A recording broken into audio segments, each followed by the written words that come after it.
diberikan olehnya kepada saya dengan mas kawin 1,5 dinar tunai. Aku terima nikahnya Siti Munir binti Abdul Aziz dengan mas kawin 1,5 dinar tunai. Alhamdulillah. Kepada saya dengan mas kawin 1 dinar tunai.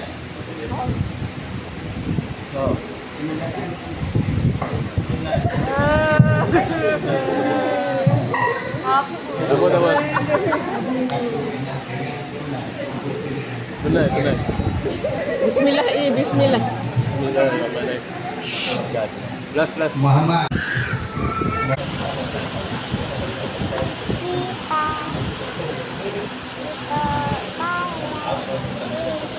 Tu dah siapa kahwin?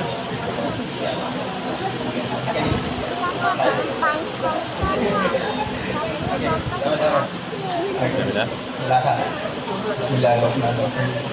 Muhammad Hazimi bin Abdullah. Saya.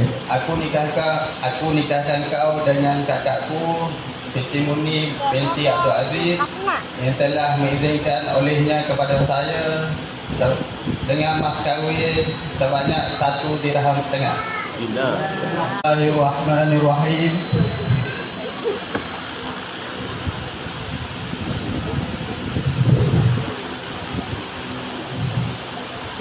Muhammad Hazimi bin Abdullah. Saya.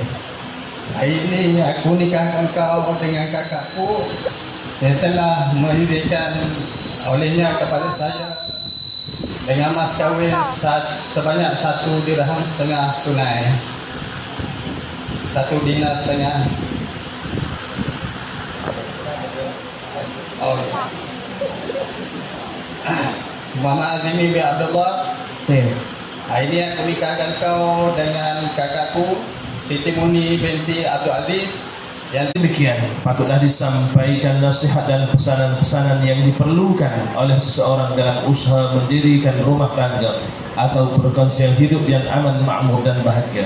Firman Allah Subhanahu wa taala dalam surah Al-Hujurat ayat 13 yang berbunyi, Ya ayuhan nasu inna khalaqnakum min dhakarin wa untha wa ja'alnakum syu'uban wa qabaila lita'arafu inna akramakum 'indallahi atqakum innallaha 'alimun khabir.